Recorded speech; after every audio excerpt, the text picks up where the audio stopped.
and just being more vocal, but not learning how to be a good leader without yelling all the time. You can be a good leader without yelling. So I've been working on that. I've been more encouraging, like, oh, yo, you good, let's go, come on. You better than that, stuff like that. But I feel like Coach Riley's challenged me, and I really appreciate the challenge. You made the highlight reel this past weekend. Can you talk about that one-handed snag and the pass from Miller and what we didn't see from the highlight? Okay, so the defense swore up and down they got a sack. We don't care. We still got the highlight. But, nah, man, it's not even about me, man. That was what y'all didn't, what you're talking about, didn't see. You didn't get to see the O-line. The O-line working, doing their job, protecting me as long as they could. The other receivers drawing DBs away so I could get open. And then Miller just throwing absolute rope the way he did. The trail jumped a little bit earlier. I feel like he jumped a little bit on time. I wouldn't have had to highlight, but I mean, everything happens for a reason. Do you know it was one hand from the start, or did you kind of? I just tried to. I thought it was out of reach, so I just threw my hand up, and then once I realized, I was like, oh, let me do that. What have been your first impressions these first few weeks in the offense? We're learning, and the more we get comfortable with the offense, the more we learn it. And we really don't even look at Coach Riley. We let the quarterback control the whole offense. Quarterback gets a signal, and we just, what's the play? Okay. And we're trying to continuously keep moving, and not make mistakes over things we've already repeated.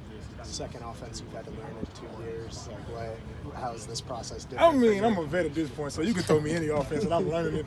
But as soon as they got the offense, I'm in my tight end coach. Hey, let me get the playbook, because I know, like, that dude wants Coach Riley won 6 in a row in the Big 12, and he beat me for 3 of them. So like, I see the offense like it has a lot of plays and stuff. So I'm trying to get more and more, because the more I know, the more I can be in different sets and things like that. This offense asks for a lot out of the tight ends with separate roles at times with H-back and then a split guy and then on the line. How have you adapted to learning those different roles, which have been different from what you've been used to here? Coach Hansen does a good job of making sure we get more roles. I need to get more H-back roles for myself, like cutting and things like that, because that's what people say I can't do. But you know what I'm saying? I don't really care what people say I can't do. I only try to prove myself right.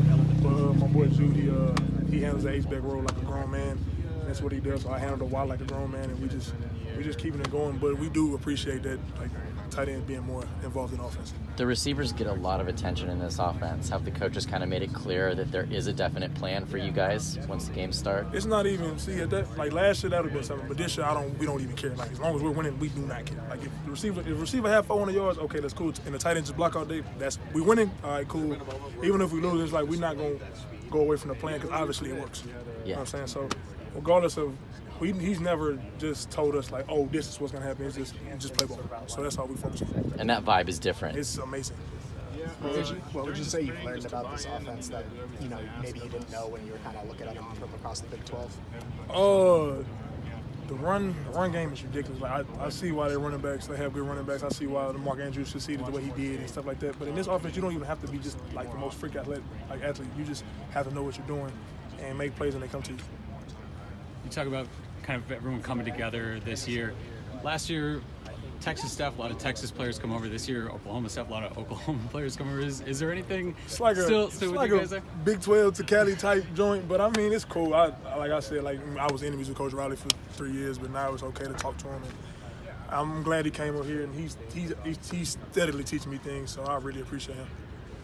Speaking about that H-back during one of those Red River games that you'd be playing for him one day, would you say? Come on, I can't do that. I graduated from Texas. I can't do that. I can't do that. But speaking about the H-back role, what specifically are the things in that position that you're still adapting and learning? Oh, it's not even just learning. Like, I learned this. It was just me just getting more like in game, like in practice reps. But I mean, like the cutting across and cutting the DN off is demanding. But it's something I can do. I'm a big guy, so it's just something like at the next level they're gonna ask me to do. And of course I want to go to the next level. So those things I have to learn how to do. Let's do one more. Easy.